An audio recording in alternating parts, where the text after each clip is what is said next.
Isnom. Isnom. Isnom. Merci à tous.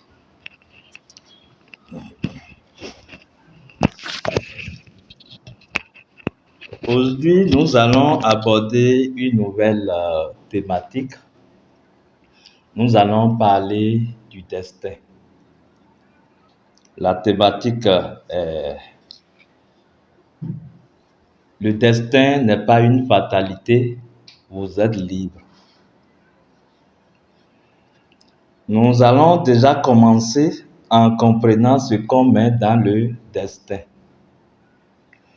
Et pour comprendre ce que c'est que le destin, il faut alors aborder les lois de la nature. Nous voici dans la nature. Papa nous a nés, maman nous a nés. En tout cas, on est venu au monde. C'est comme si on prenait un véhicule nouvellement, on s'installe à bord.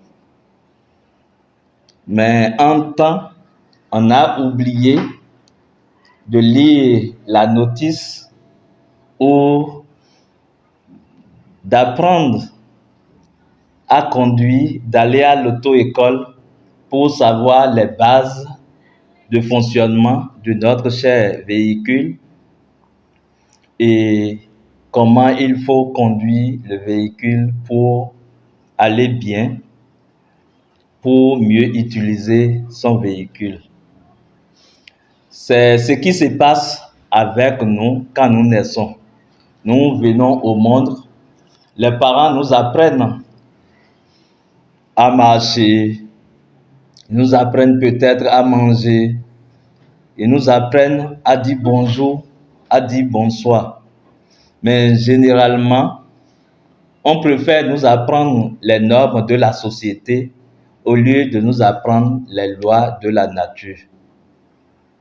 Parce que il arrive souvent où nous changeons de société et généralement les lois, les règles de la société changent. Les règles appliquées en Côte d'Ivoire ne sont pas les mêmes appliquées en France par exemple. Mais si nous avons eu la peine d'étudier les lois de la nature et que nous respectons ces lois de la nature, il nous sera facile de vivre n'importe où nous irons. Il y a donc cet écart qui se crée. C'est vrai, les parents nous aiment, ils ne le font pas sciemment, mais une chose est sûre, le fait de ne pas étudier les lois de la nature, le fait que nous ne sommes pas éduqués sur le fonctionnement de la nature, fait que nous conduisons mal notre nature, parce que nous sommes une nature entière dans la nature. Et si nous comprenons notre propre nature, nous allons comprendre la nature extérieure. De la même façon, si nous comprenons la nature extérieure, on peut comprendre sa propre nature, c'est-à-dire comment on fonctionne soi-même. Donc le problème se pose, le problème d'éducation spirituelle, d'éducation sur les lois de la nature. Et quand on observe partout dans la nature, les premières lois que nous acceptons ou pas, c'est ça qui est intéressant avec la nature. La nature se fout de ce que nous acceptons. Que nous acceptons que la nature fonctionne comme ça ou pas, la nature est implacable. La loi s'applique. C'est comme ça. Vous buvez de l'eau, vous allez faire pipi. Ça, c'est déjà la nature qui le veut ainsi. C'est la nature qui veut que l'eau soit liquide et que la terre soit solide. Et quand nous comprenons ces lois, nous fonctionnons bien. Quand on observe donc la nature, les premières lois qu'on découvre systématiquement, c'est la loi du retour. C'est la loi de la cause à effet. Que les gens l'acceptent ou pas, c'est une loi de la nature. Et si la personne ne l'accepte pas, mieux vaut quitter la nature. Et on pourra voir alors là où il va vivre s'il ne comprend pas comment la nature elle-même fonctionne. Cette loi dit, ce que tu sèmes, tu récoltes. On le dit partout, hein.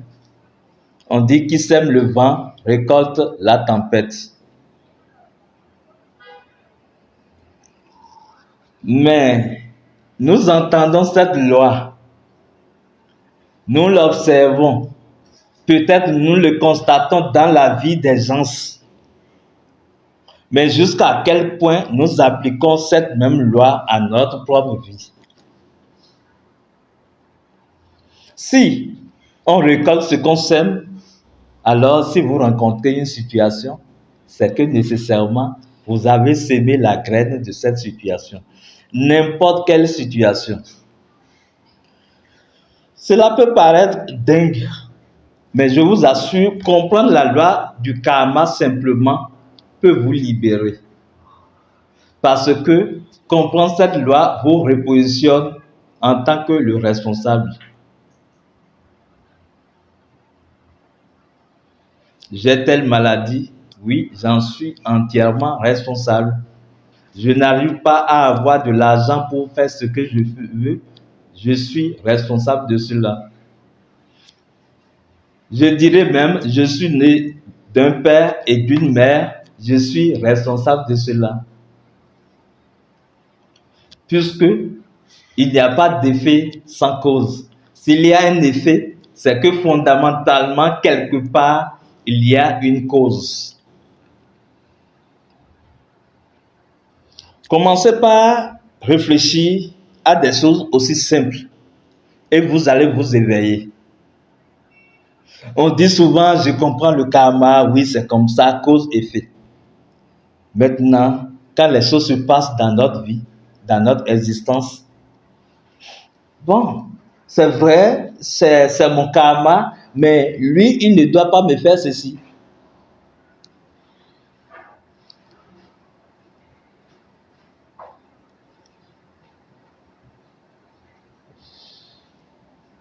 J'aime amener les gens à réfléchir, à méditer leur propre vie.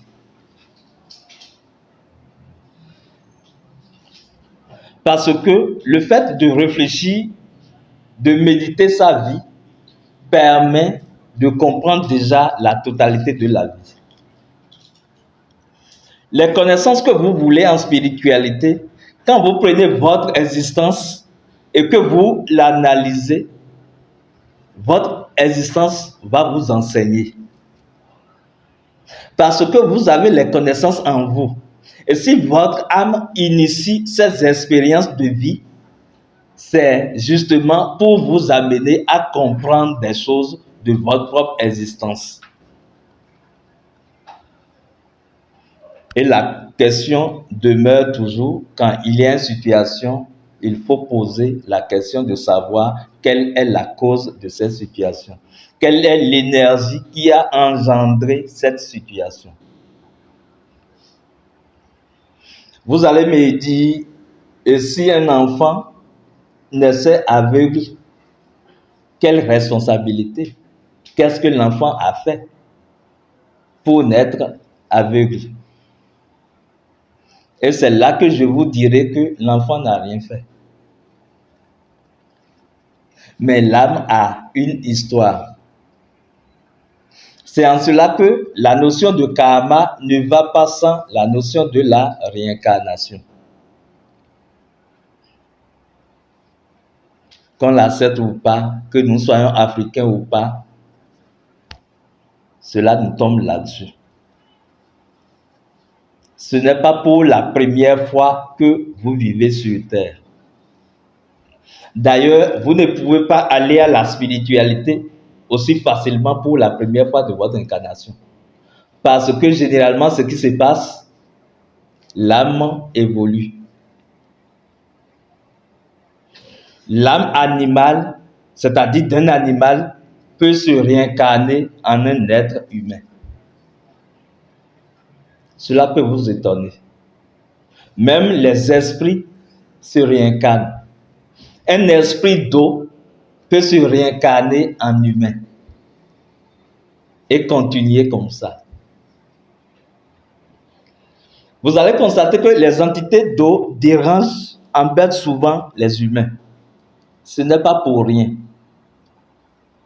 Parce que quand une âme d'un autre règne fréquente les êtres humains, c'est pour accumuler d'expériences énergétiques liées au règne humain pour pouvoir s'incarner dans le règne humain. Tous ceux que vous voyez ne sont pas des humains. Il y a des esprits d'eau qui s'incarnent et vous les prenez comme épouses. Il y a des animaux qui s'incarnent également et vous les prenez comme mari. Les mystères de la vie sont insondables. Il n'y a pas de limite de frontière tranchée par rapport à la réincarnation.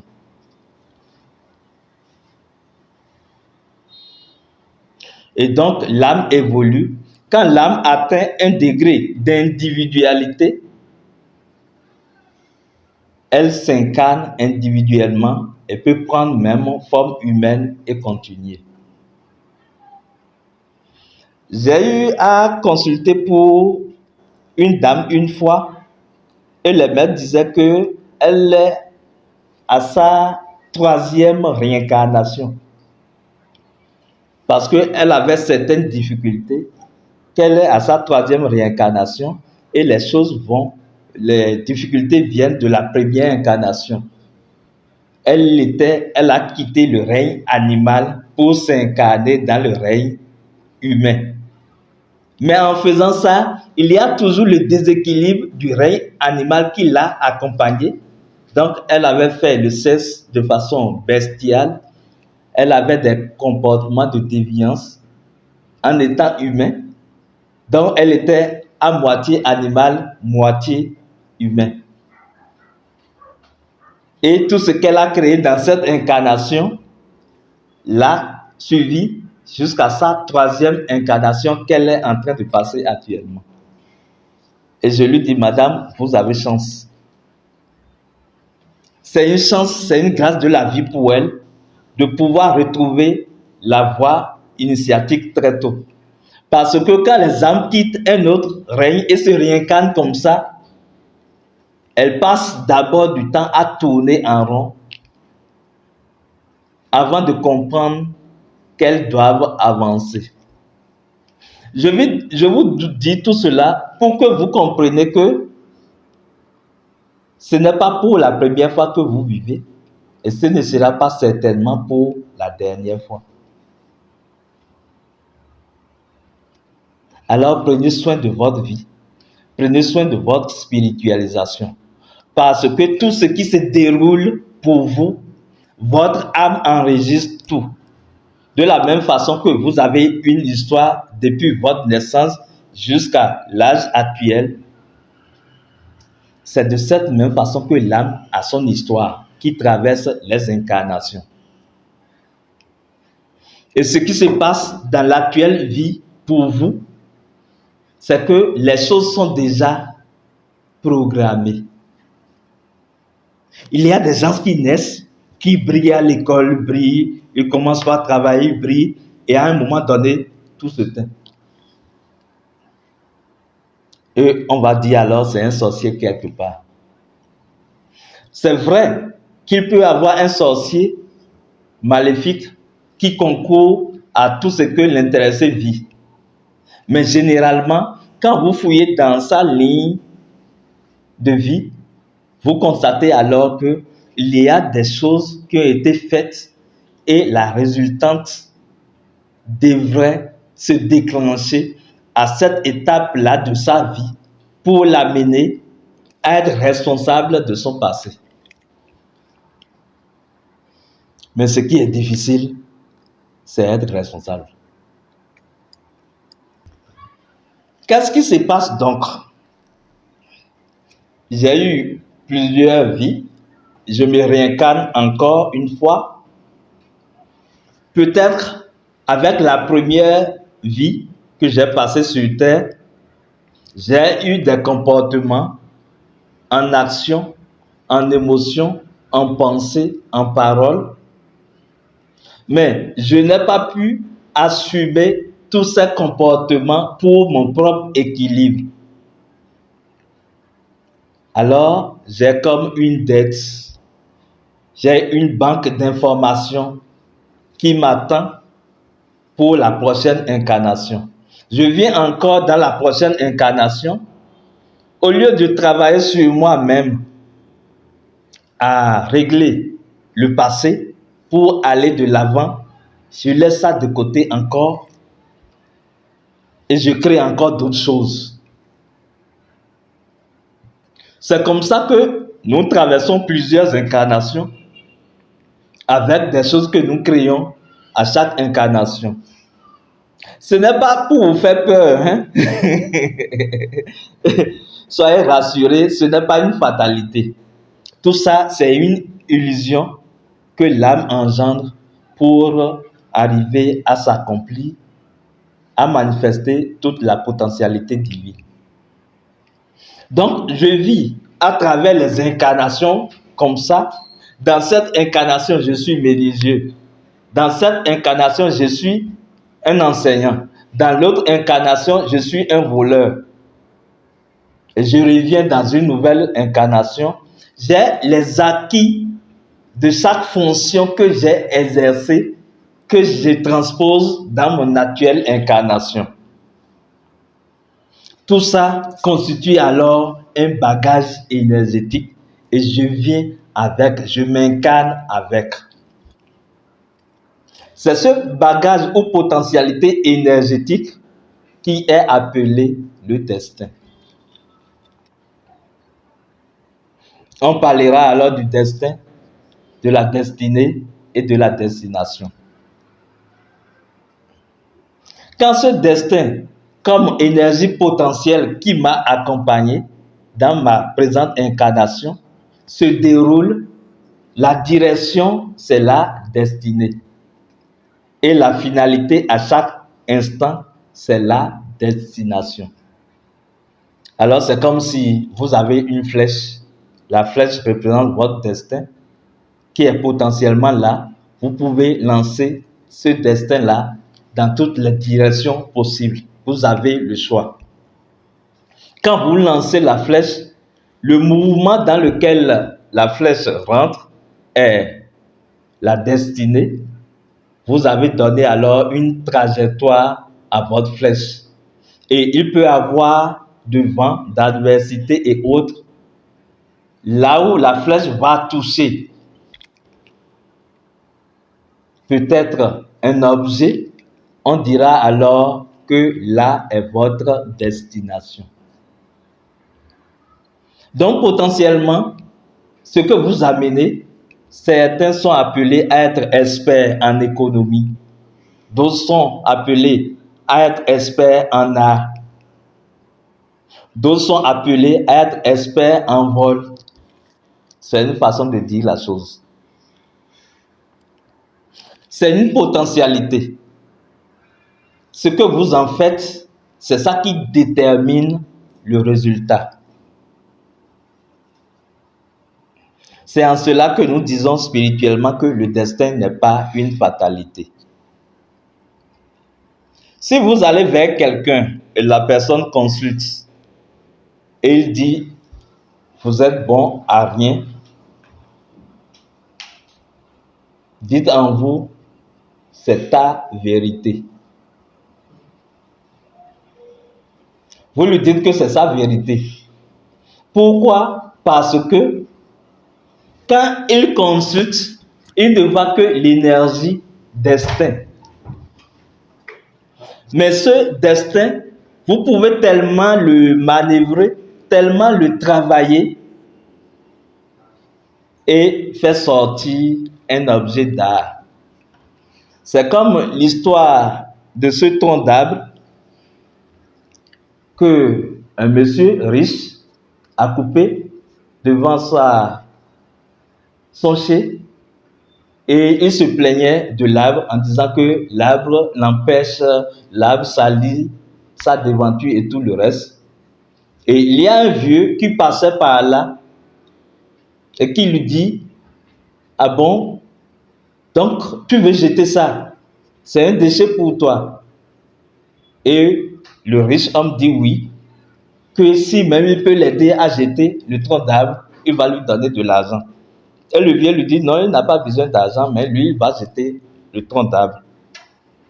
Il a pris le tronc d'arbre, il est allé chez lui, il a façonné un aigle, un joli aigle. Et le même riche homme passe par là et voit l'aigle et il dit, ah, votre objet d'art, c'est très joli. Comment vous avez pu façonner ça? Je suis prêt à payer. Donc le monsieur lui a donné un prix, il a payé. L'histoire, c'est montrer que ce que vous jetez comme ne servant à rien pour vous, si une main d'art touchait cet objet ou cette chose que vous jetez, alors ça va devenir un objet de beauté. C'est comme ça que la gloire de la vie se manifeste. Vous êtes là pour prendre votre vie, excusez-moi, médiocre peut-être, parce que, quoi qu'on dise, notre vie est médiocre par rapport à la puissance et à la beauté de notre être intérieur. Très médiocre. Mais nous sommes appelés à prendre cette vie, cette existence médiocre et avec notre talent d'art divin, transformer alors cette médiocrité en beauté, en merveille, en gloire. Et c'est alors qu'on dira que vous êtes là pour témoigner de la gloire de votre divin Père.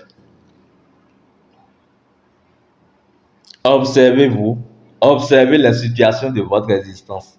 Chaque situation qui est médiocre peut-être pour vous, vous pouvez la transformer et retrouver de la beauté. Si vous suivez bien l'histoire des autres, vous allez constater que les gens deviennent des génies après avoir vécu des situations dramatiques. Il y a des gens qui deviennent experts en médecine après une maladie. Il y a des gens qui deviennent de forts pratiquants après avoir vécu des situations difficiles, très difficiles. Alors, qu'est-ce qui est plus important? La finalité, c'est qu'on devient, ou bien c'est qu'on vit. Parce que ce que vous vivez, vous pouvez l'utiliser, le travailler pour avoir quelque chose qui est à la ressemblance de la force intérieure en vous. Et c'est ça le chemin de l'alchimiste. Vous êtes appelé à transformer le plomb en or. Vous êtes appelé à changer à chaque instant votre destin. Le destin n'est pas figé. Vous avez encore le choix. Mais pour avoir réellement la possibilité de changer ce destin, il faut ce dont nous parlons à chaque fois, et nous allons toujours revenir là-dessus, il faut être responsable. Parce que si vous n'acceptez pas votre responsabilité, vous ne pouvez pas changer les choses. Ce n'est pas possible. Pour changer, il faut accepter. Vous prenez votre énergie potentielle alors et vous allez travailler cette énergie. Et vous savez ce qui est intéressant? Dans la programmation de l'âme, cette énergie potentielle vous accompagne justement pour faire valoir votre force intérieure. Le karma n'est donc pas là pour servir de punition. Le karma lui-même est là pour vous libérer du karma. On dira alors que le karma est même la première loi d'amour. C'est par amour que votre destin vous est attribué. Et qui vous attribue le destin, si ce n'est que vous-même. C'est pas vos comportements que vous choisissez. Tout ce que vous vivez aujourd'hui, vous l'avez choisi. Mais vous l'avez choisi comment? Par défaut.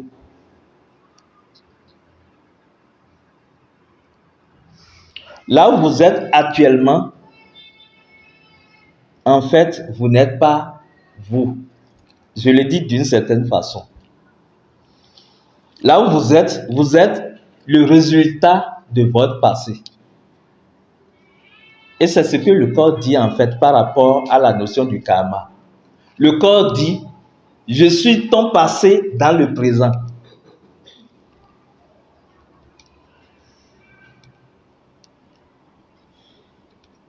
Là où je veux vous conduire, c'est de comprendre alors que si vous avez une situation à gérer, vous avez une maladie par exemple, cette maladie n'est pas réellement réelle par rapport à l'instant présent. Cette maladie est le résultat de votre passé qui se manifeste dans le présent. Alors si vous dites que ça c'est ma vie, le présent va se perpétuer. Mais si vous vous dites que c'est une expérience de vie, alors vous pouvez changer une nouvelle expérience de vie. Il en est de même pour votre situation financière.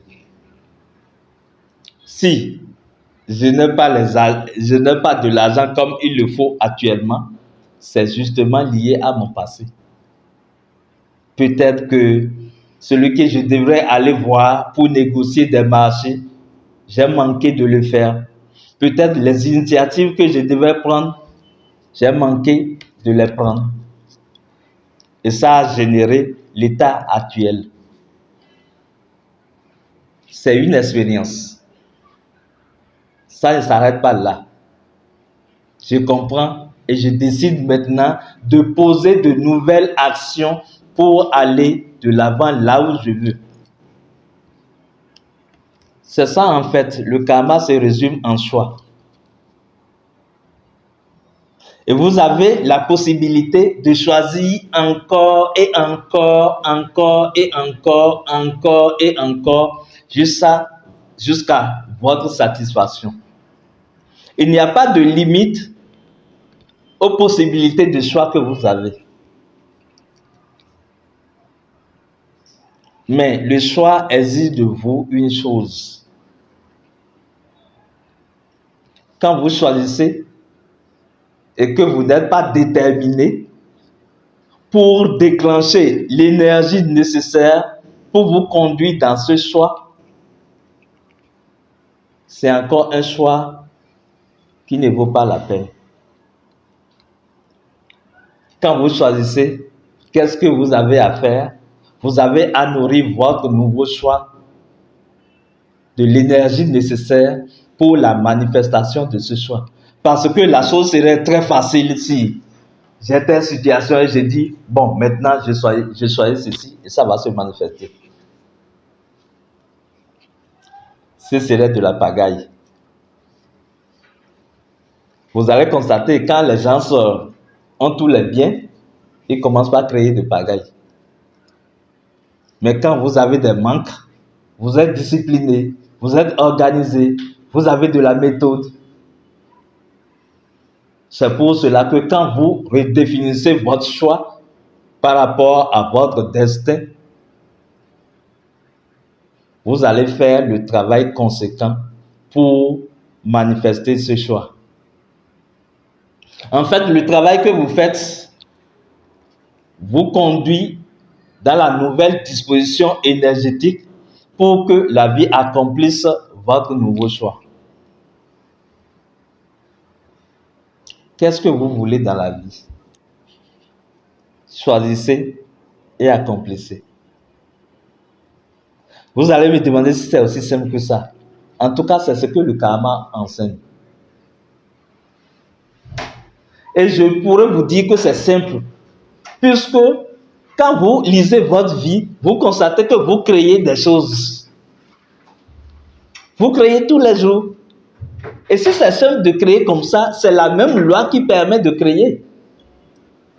Donc, on peut recréer, refaçonner comme on veut ce qu'on avait créé. C'est simple d'utiliser le karma.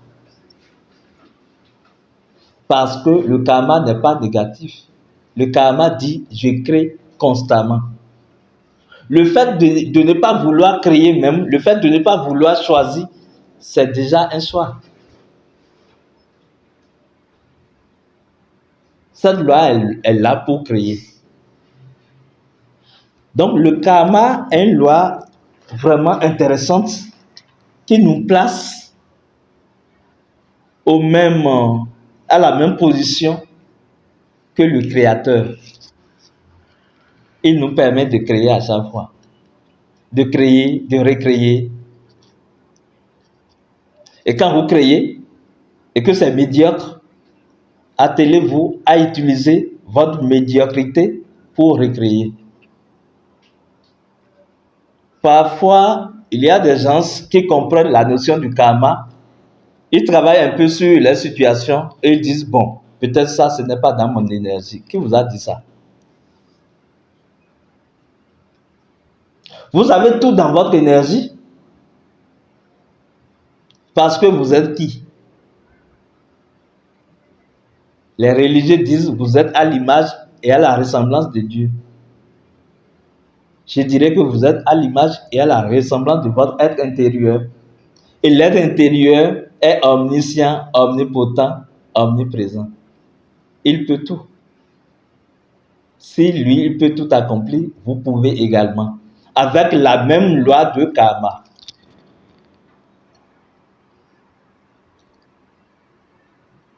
Il suffit de travailler, de faire les choses avec sérieux, avec volonté.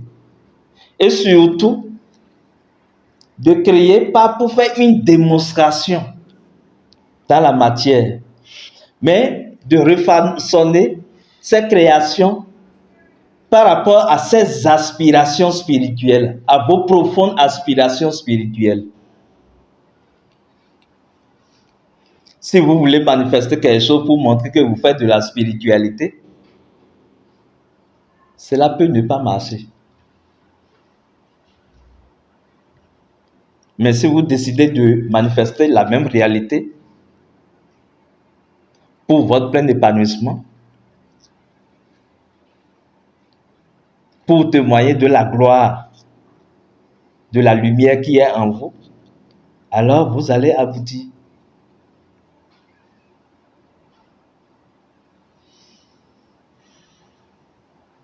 Vous n'avez pas de fatalité à vivre. C'est le message que je suis venu vous passer ce soir. Et ce message va vous libérer de tout ce que vous vivez et que vous n'estimez pas participer à votre bien-être.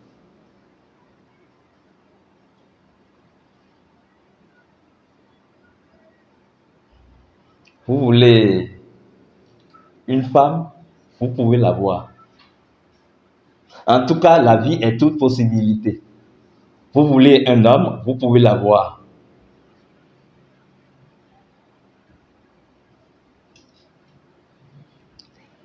Et que personne ne vous dise, ah si tu as un homme maintenant, ça peut te faire souffrir et tout le reste. Puisque des gens en ont et ne souffrent pas.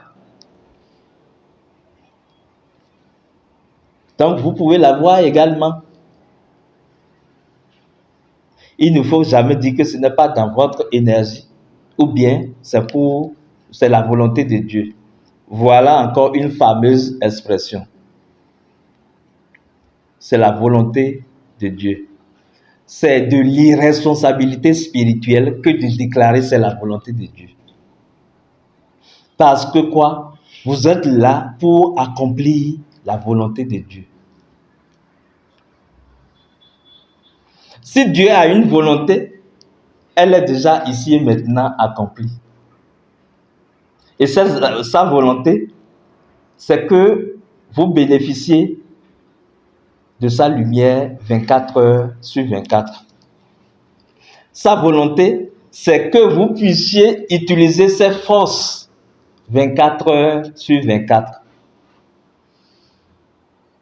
Donc, évitez de coller les incapacités sur le dos de Dieu. Il n'a plus de volonté. Sa volonté est déjà accomplie. Et vous êtes là pour manifester sa volonté qui est de rayonner de sa lumière sur terre.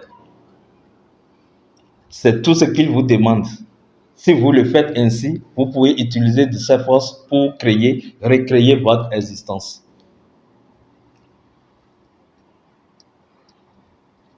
Alors, est-ce que vous êtes prêts? Il y a toujours quelque chose à faire ou refaire sur sa vie. C'est en cela que l'existence est intéressante. Le chemin continue. Revoyez votre existence, analysez et dites qu'est-ce que je peux encore faire pour me donner du travail spirituel. Et là, vous êtes toujours dans le travail. Vous cherchez toujours quelque chose à faire. Et le travail spirituel dont on parle, c'est juste une prise de conscience. Ce n'est pas les rituels, ce n'est pas nécessairement de la méditation. C'est prendre conscience de ce pouvoir divin en vous et de l'utiliser à travers les situations de vie.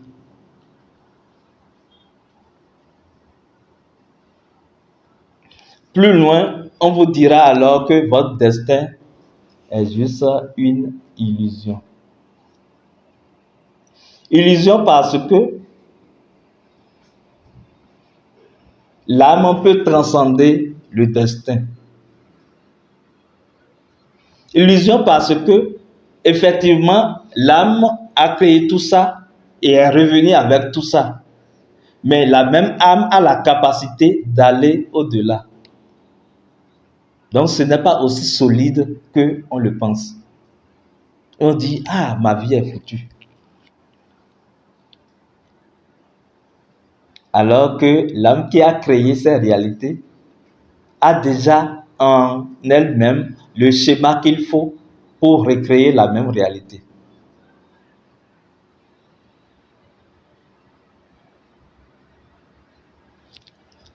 Je vous vois en train d'arriver dans vos différentes situations de vie. Si vous décidez de travailler sur vous-même avec vous, seulement que les humains sont très paresseux.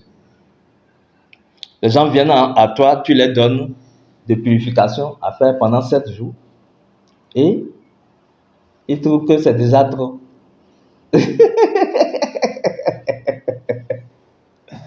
Si je vous dis quand est-ce que j'ai commencé par travailler, depuis qu'on m'a invité en Côte d'Ivoire et je travaille tous les jours là-dessus, vous n'allez pas croire. Et pourtant, qu'est-ce qui me concerne déjà? Rien.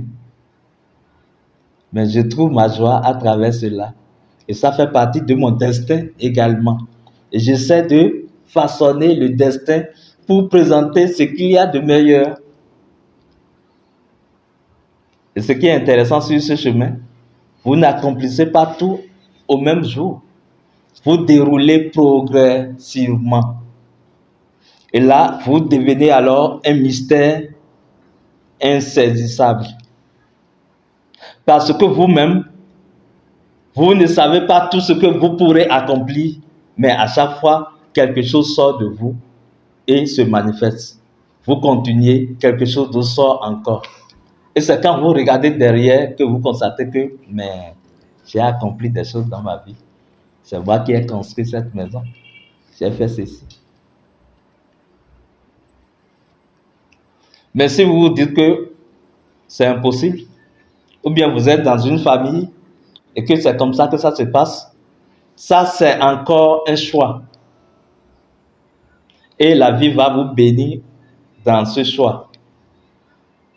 Parce que la vie veut que vous choisissez simplement et la force de la vie accomplit.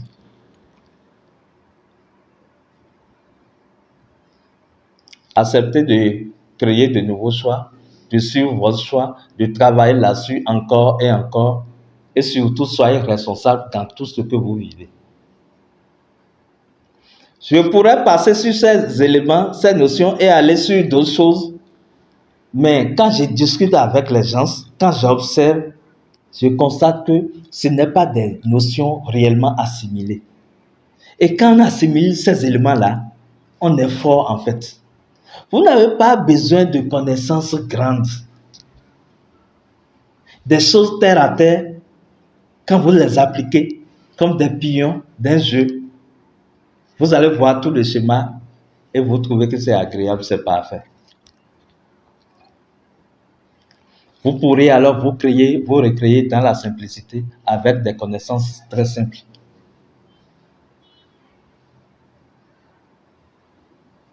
Et vous comprendrez que le karma ne vous oblige en rien. Absolument en rien. N'ayez pas peur du karma. N'ayez pas peur de créer de nouveaux karmas même. Mais soyez sûr que vous allez l'assumer.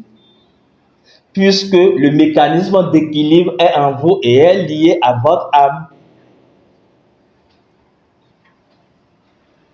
Et à chaque fois que vous décidez de façonner votre karma ou bien votre destin, si vous voulez,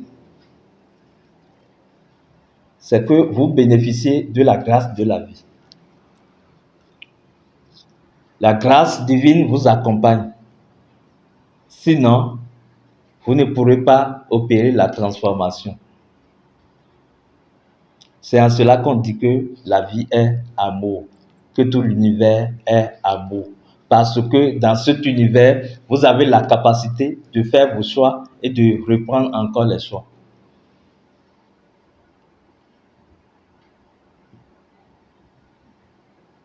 En quittant ici ce soir, qu'est-ce que vous êtes prêt à choisir de nouveau? Je vous donne un petit exercice. Prenez un papier, mettez les situations qui ne marchent pas dans votre existence.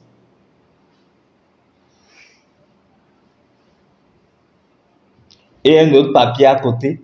Trouvez les résultantes de cette situation. Et brûlez le premier papier avec la flamme d'une bougie. Comme quoi, pour consumer et purifier ce qui constitue votre destin en ce moment et pour faire de nouveaux choix. Et vous travaillez alors sur le nouveau choix. Faites cela et soumettez ça à la vie pour entrer dans l'année nouvelle. Vous allez commencer alors un nouveau cycle avec de nouvelles énergies. Puisque vous avez de nouvelles compréhensions de la réalité, vous savez que les choses ne sont pas figées et que vous pouvez refaçonner votre existence. Et vous n'avez pas besoin de quelqu'un pour le faire. Vous n'avez pas besoin de soleil. Vous avez besoin de comprendre que c'est comme ça que ça marche. Que quand vous décidez, vous avez la capacité et vous utilisez la méthode et les techniques qu'il faut pour y arriver. Et vous continuez, vous commencez alors par rediscipliner votre vie parce que vous n'allez pas faire de nouveaux choix et avoir des comportements en pensée, en parole, en action qui ne cadrent pas avec votre nouveau choix. Si peut-être vous êtes dans des situations de conflit et vous dites que mon nouveau choix c'est la paix, il faut que vous ayez un comportement de paix. Il faut que vous ayez des propos de paix. Il faut que vous ayez des pensées liées à la paix.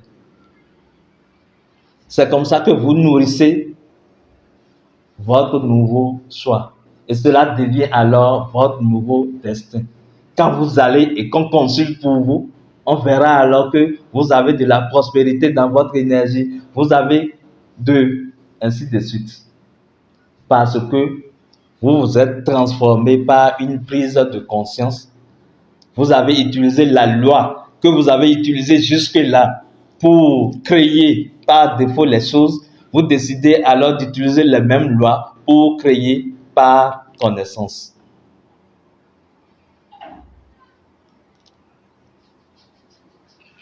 Le destin n'est pas une fatalité. Vous êtes libre. Vous avez le choix. Voilà, nous allons nous arrêter à ce niveau et continuer le reste le dimanche prochain parce que ce que nous avons partagé avec vous ici est déjà une partie du séminaire que nous avons dilué. Là-bas, nous allons doser.